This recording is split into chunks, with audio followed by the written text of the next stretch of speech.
Hello, and thanks for watching another edition of ARFCOM News. Today I want to tell you about why this pro-gun rights Congress lady might just be our own version of Sheila Jackson Lee, the disgusting turncoat known as Marco Rubio, and a wave of wins for gun rights at the state level, plus lots more. But before we get started, I want to tell you about the cruelty-free, gluten-free, non-GMO, zero trans fat night vision products offered to you by our friends at TNVC.com, just like Mom used to make.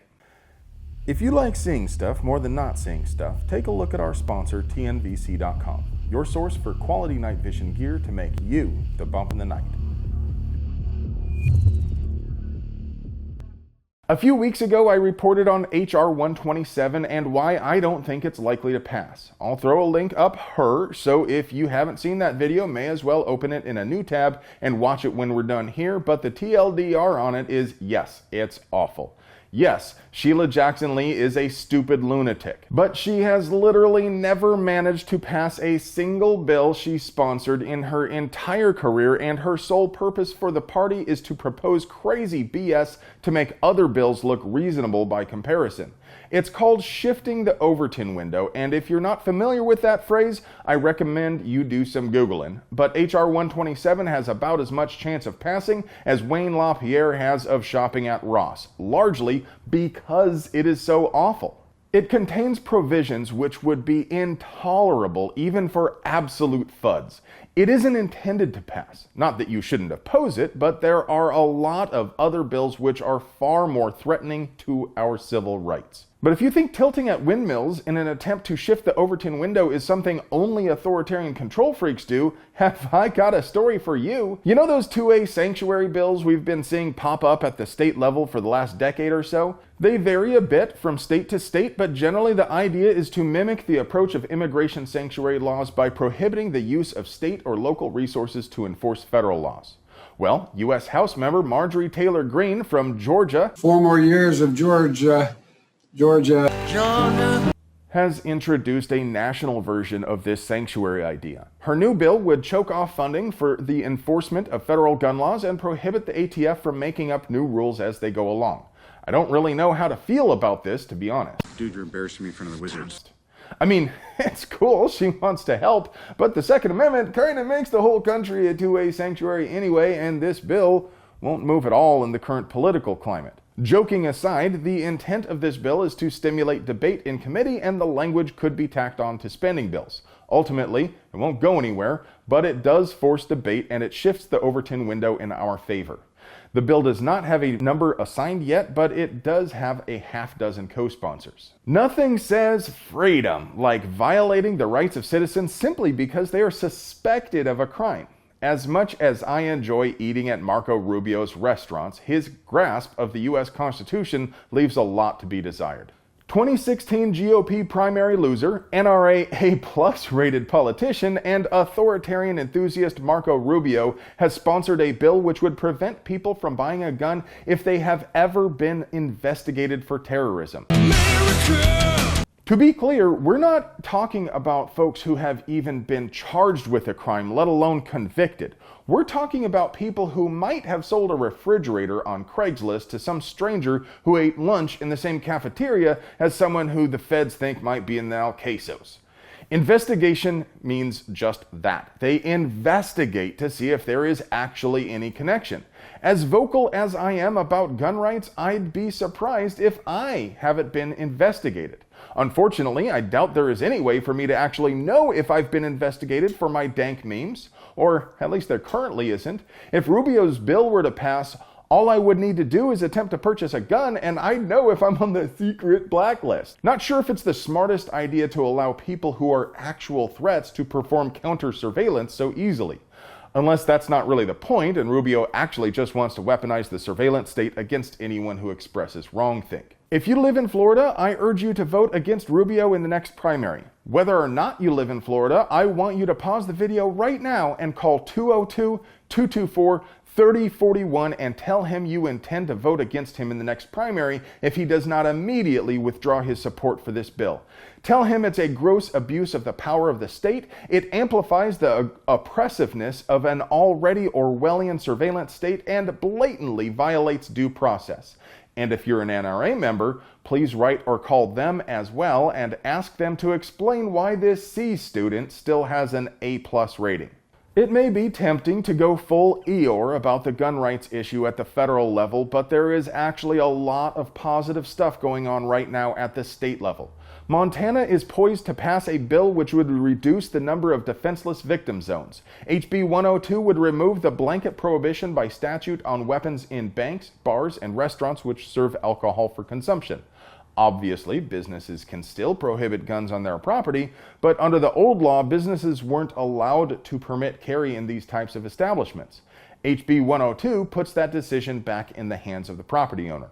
HB 102 would also allow anyone with a carry permit to carry concealed in government offices and on college campuses. It has passed the State House and Senate and has been presented to Governor Greg Gianforte, who is expected to sign it like it's the easiest thing in the world, because he's seen a thing or two. If you want to encourage him, please call 406-444-3111 and tell him you are confident he will sign it and thank him for doing the right thing. Everybody put your hands together for Utah. Governor Spencer Cox signed HB 60 into law last week, adding Utah to the pantheon of states which recognize being armed is a fundamental human right which should not be subject to a state permission slip. This is the way. Thank you, everyone who called and wrote to get this passed. You deserve the highest of fives. Go team! Our next mission is to get constitutional carry passed in the Hoosier State.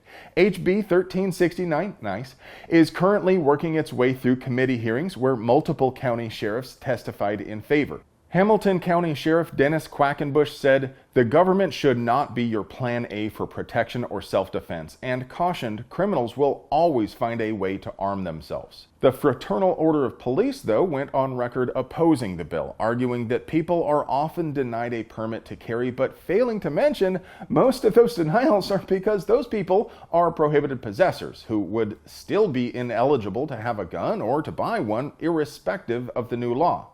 If it passes, it would remove the requirement to have a concealed carry permit in order to carry either openly or concealed for anyone who is allowed to possess a handgun. Under current law, it is illegal to carry a gun without a permit, and it can take up to 2 months to get one. That can be a long 2 months if you're getting threats from an abusive ex. HB 1369, nice, has a lot of momentum behind it, and conditions seem favorable for it to pass, but that's no reason for us to relax. Whether or not you are a Hoosier, please pause the video right now and call 317-232-9600 and ask to speak with one of their fine selection of politicrators. Tell them this bill ought to be redundant because the U.S. and Indiana constitutions are both quite clear on the subject, but you have confidence they will do the right thing and pass this bill into law. No person should have to grovel before the altar of the state for a permission slip to exercise their fundamental human right to be armed. Not to be left behind, New Hampshire is poised to live up to their motto if they pass Resolution 8, which is an amendment to their state constitution which prohibits their legislature from passing any law restricting the right to own, carry, or use firearms or firearm accessories. Resolution 8 would also prevent state and local resources from being used to enforce federal gun control. To pass, it will need a 60% supermajority in the state House and Senate and a simple majority directly from voters as a referendum. That may be difficult to achieve, and the resolution will likely undergo some language changes before seeing a vote, but keep your eye on this one and be ready to heat up those phones.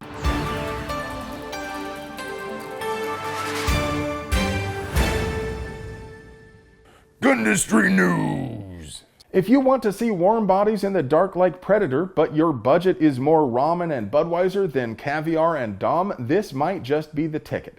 Burris is releasing a line of thermal imaging devices in the $2,000 to $3,000 range. That may sound like it's still a lot, but who am I kidding? It is still a lot. But believe it or not, it's actually pretty affordable in comparison to other thermal imagers. They're offering a standalone handheld version, a clip-on which you can mount behind an existing optical sight, and a standalone rifle scope. If you are pretty sure you want a cool toy like this, but you aren't sure why you need it, consider that thermal imaging is an ideal way to locate mammals at night if nighttime hunting is legal in your state, and it makes it easy to follow blood trails from game regardless of ambient light conditions. Every few years, the U.S. Army flirts with the idea of replacing the longest-serving individual weapon ever issued. The M16 and its countless offspring have been serving the Army for almost 60 years now, and it's still doing a fantastic job. The problem with replacing any piece of military equipment is the newfangled widget doesn't just have to be better, it needs to be enough better to justify the enormous expense of replacing all the things in the field and training Joes. But the Army likes shiny new things and really seems to want a new rifle and light machine gun, and they're also pretty sure it should be 6.8-ish something or other. Sig Sauer, General Dynamics, and Textron have all indicated they intend to compete for the next generation squad weapon system, and SIG recently announced they have delivered the rifle prototypes and ammo to the U.S. Army. For some reason, I have yet to hear from the Army regarding my opinions on the project, but if they insist on replacing the rifle handed down to Saint Stoner, peace be upon him, by the Almighty himself atop Mount Armalite, I guess I would like to see SIG win the contract, because they alone intend to sell the ammunition and rifles to the public. Well, friends, that's all I have for you today. I hope you enjoy watching these things because I sure like making them for you. If you want to help us keep bringing you banger content like this, please support the folks who support us. Not only does TNVC.com give you night vision with that cool, refreshing, never bitter taste that goes down smooth, they also have mounts, lights, and all sorts of other gear to make you the bump in the night. And if you want a baller cap like mine, you can get it on brownells.com. Or you can buy fly shirts like this one in our Teespring store. Or if you'd like to try your luck and see if you can win your choice of rad shirt from our Teespring store, post a comment containing the phrase, "Keep your rifle by your side," in the YouTube comments, and I will arbitrarily and unilaterally choose the best one. I love you.